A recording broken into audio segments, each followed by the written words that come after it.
Assalamualaikum, salam sejahtera bagi kita semua. Selamat siang. Izin untuk mata kuliah studi kelayakan bisnis Prodi Manajemen kelas MJ 601. Nama mahasiswa Sulaiman. NIM 230201020016. Untuk dosen Pak Joko Suharyanto, SE MM CPOD. Lanjut, Biostatistik Tenaga Kerja Amerika Serikat, sebuah agensi pemerintahan federal yang bertanggung jawab dalam mengumpulkan, menganalisis, dan menyampaikan data statistik terkait tenaga kerja di Amerika Serikat. Mereka menghasilkan berbagai laporan dan indeks yang membantu pemerintah, perusahaan, dan masyarakat umum untuk memahami kondisi pasar tenaga kerja serta tren ekonomi. Lanjut, Biro Statistik Tenaga Kerja Amerika Serikat atau BLS. BLS menerbitkan berbagai data dan laporan utama, termasuk laporan pengangguran indeks, harga buruh, gaji, dan upah, laporan perubahan posisi tenaga kerja, dan program pendidikan dan pelatihan. BLS membantu dalam mengambil keputusan ekonomi dengan menyediakan data yang memungkinkan pemerintah, perusahaan, dan individu membuat keputusan yang lebih informasi dengan memahami kondisi pasar tenaga kerja secara lebih baik. BLS dapat diakses secara online. Situs web resmi mereka di www.bls.gov. Lanjut,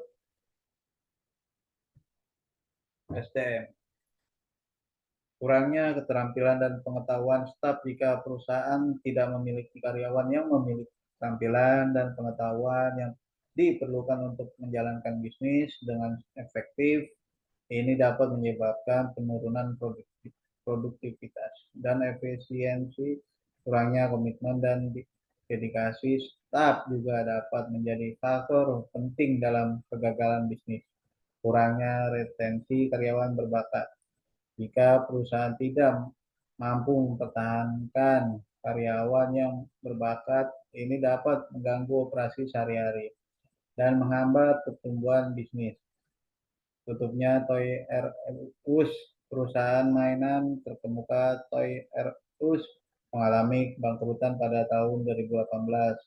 Dari perspektif SDM, perusahaan tersebut menghadapi tantangan dalam mengadaptasi dengan perubahan perilaku konsumen dan meningkatnya kompetisi di retailer online.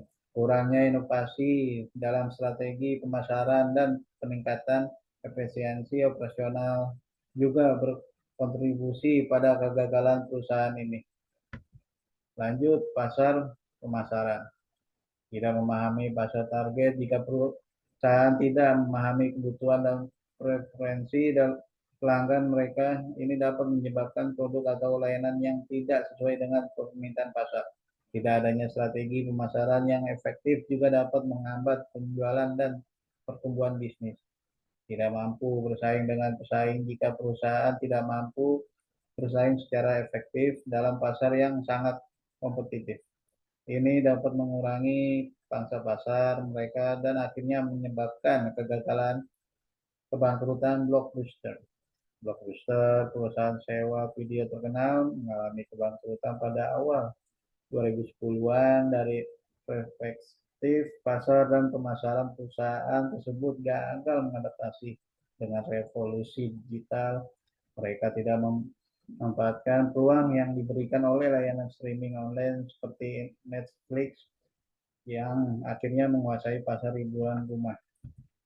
Lanjut, finansial. Krisis Lehman Brothers pada tahun 2018. Lehman Brothers, salah satu bank investasi terkemuka di Amerika Serikat, mengalami kebangkrutan yang signifikan. Dari perspektif finansial, krisis ini dipicu oleh krisis keuangan global yang melibatkan masalah likuidasi dan struktur modal di sektor perbankan, keputusan yang salah dalam pengelolaan risiko dan ketidakmampuan untuk menangani tekanan finansial menyebabkan runtuhnya perusahaan tersebut. Dalam semua kasus di atas, faktor-faktor seperti ketidakmampuan untuk beradaptasi dengan perubahan pasar, kurangnya inovasi, strategi, dan isu-isu finansial yang kompleks berperan dalam kegagalan bisnis tersebut. Demikian yang saya sampaikan. Terima kasih. Wassalamualaikum warahmatullahi wabarakatuh.